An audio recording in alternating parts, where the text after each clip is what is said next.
Because that's exactly the point that Elon Musk is making, right? So he says it's all fair enough within Australia, but then he says, why should an unelected official, that's the e-safety commissioner, get to decide what happens beyond Australia's borders? Well, elected or unelected, I don't want foreign governments deciding what Australians can access on X or any other social media platform. I particularly don't want authoritarian governments requiring Twitter or X or any other company to take down things, whether it's the Russian government or the Chinese government or the Iranian government or the North Korean government. It's for democracies to decide what's accessible within our own borders and what our permissible limits of free speech are. We've done so. We've passed legislation. X should comply with that. Yeah, so in that sense, do you support the injunction continuing today or not? And it's expected to expire at about 5 p.m. Well, that's a matter for the courts to decide, but as I've said, as a matter of principle, it is our right to set limits within our jurisdiction, what our citizens can access. The Parliament's done that by passing this legislation. We do not have extraterritorial rights to censor the internet globally. Yeah, so what I'm asking though is it Elon Musk, is he right to make the stand that he's making then on that point? Well, it's up to him to contest that in the court. I don't have a view on that. I'm just saying, as a matter of principle, our laws do not apply to citizens of other countries. For example, the United States has a First Amendment, a free speech amendment. It would not be lawful to comply with the request of the Australian government to censor content that violated the First Amendment free speech principles in the United States. And we shouldn't ask the United States, and its 350 million people, to live and abide by our laws. They've got their own laws and their own Congress to do that for them. Okay.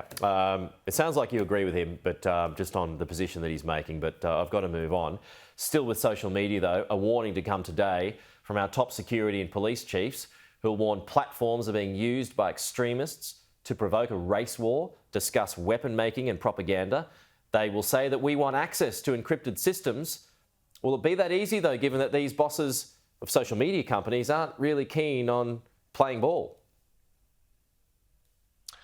Pete, we do have good cooperation with some tech companies on the national security mission. In the past, they've been very supportive of these things. But it is an extraordinary state of affairs that the Director General of ASIO and the Commissioner of the AFP feel the need to stand up at the National Press Club and effectively beg them to cooperate. Again, we passed laws on this. The previous government in 2018 passed laws that allowed the lawful access to encrypted communications in Australia from these companies. They have to facilitate those requests. And if they're not facilitating those requests, we've got a huge problem.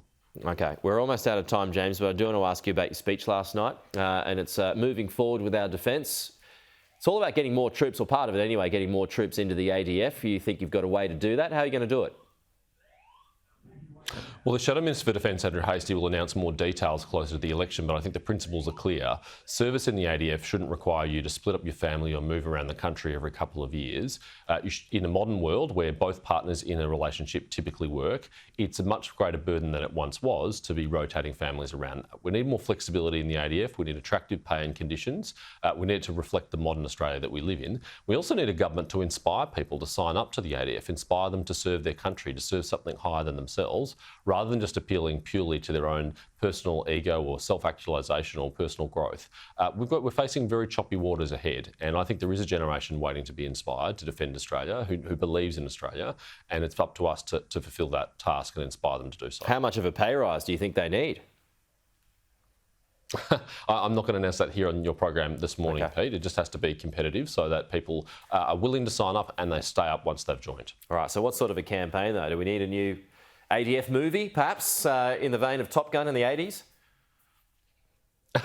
I wouldn't say no to that, but I think the point is that service to the nation is something that should be admired. It should be respected. Service in uniform should be upheld as something that is admirable, and I don't think that's always been the case in our country. I think there's many times in which we've downplayed that and not emphasised what an admirable thing that is. And I think it's incumbent on governments to do that. I think it's incumbent on the military to do that, to market their options and careers with pride.